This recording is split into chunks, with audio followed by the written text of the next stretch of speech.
It's Miss Hampson. I am back for Screencastify number 2. I just wanted to highlight some things from chapters 19 and 20 of Huckleberry Finn just to help you with your reading comp. And I'm hoping you talked about this today in your online discussions. I'm going to be checking out those conversations shortly. And I hope you're also enjoying the opportunity to engage in those online discussions.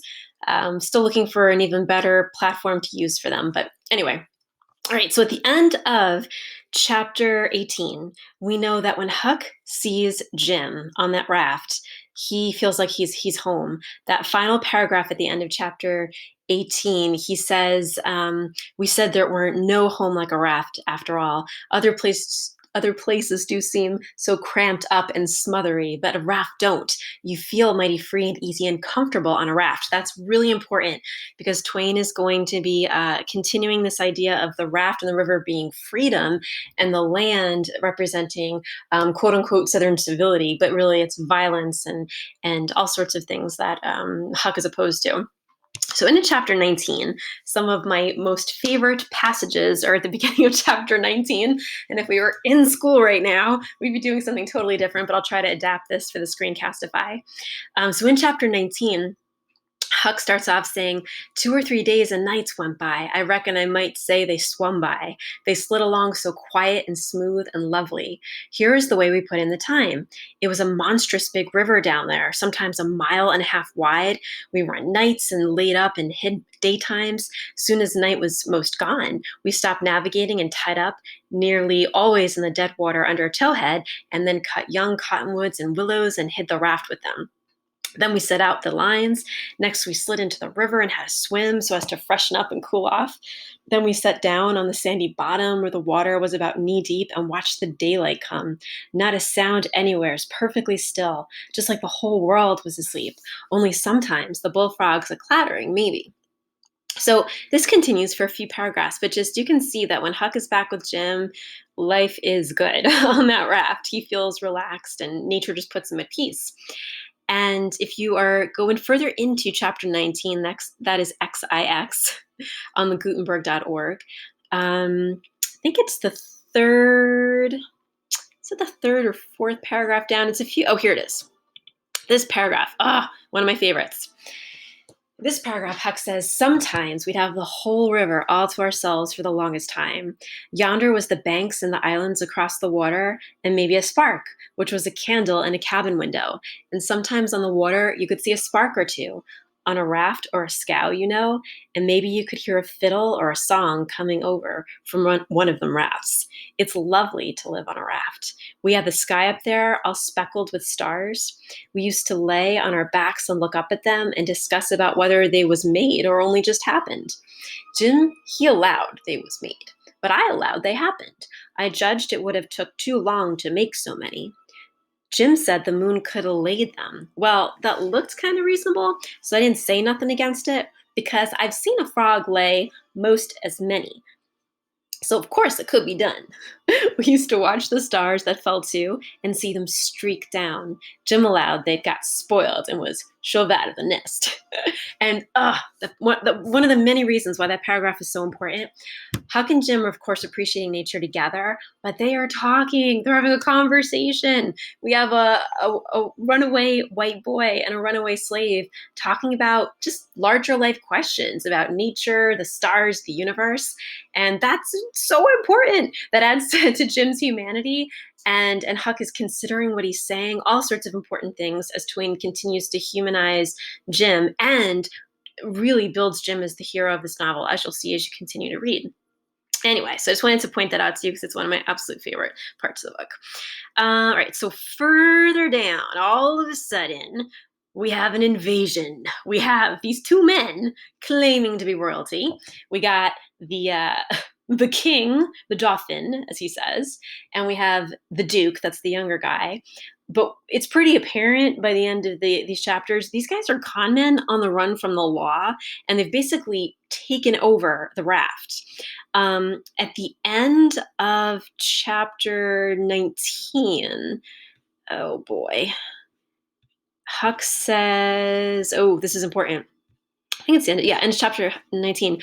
Huck says, "It didn't take me long to make up my mind that these liars weren't no kings nor dukes at all, but just low down humbugs and frauds. But I never said nothing, never let on, kept it to myself.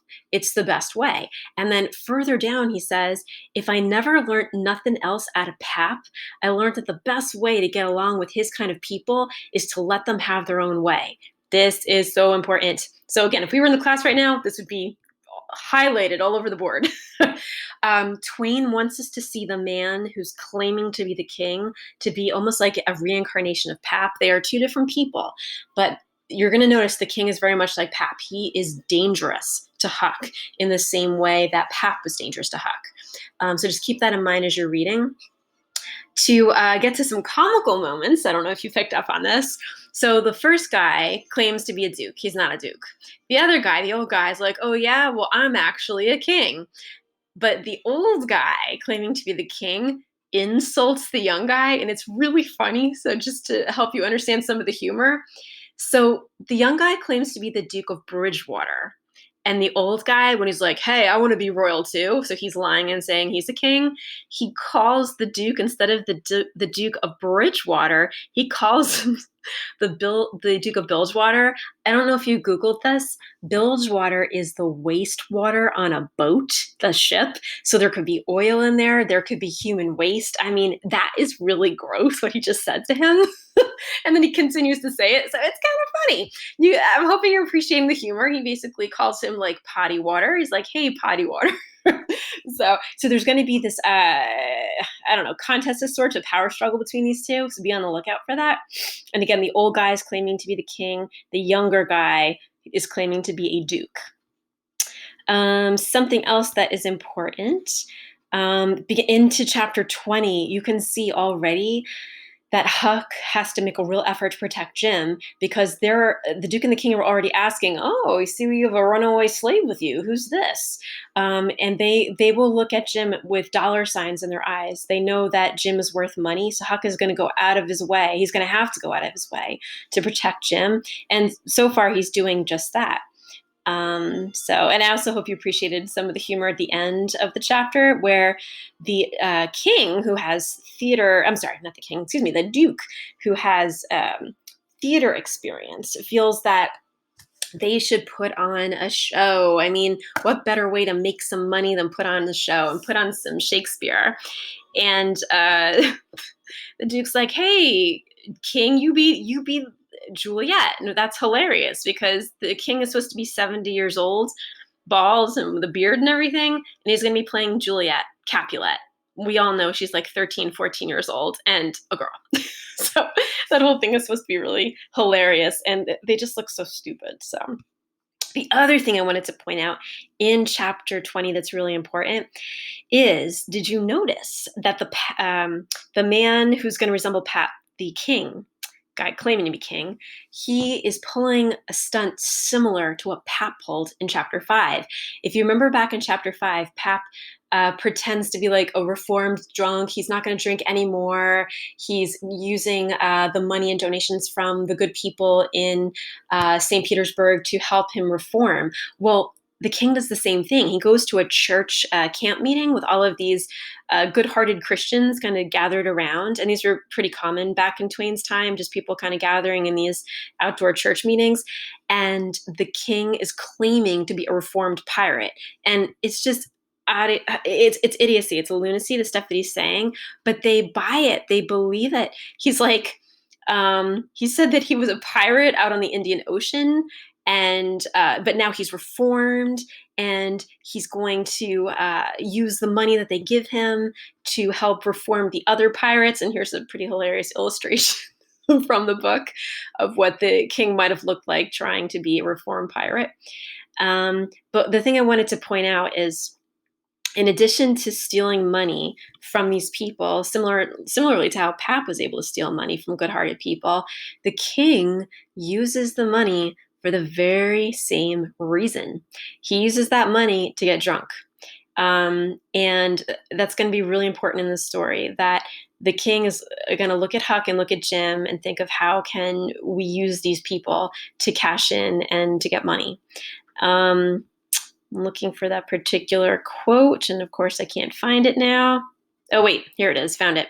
So after the camp meeting with these church people, Huck says, when we got back to the rafts and he come to count up, he found he had collected $87.75. So lots of money for the 1840s.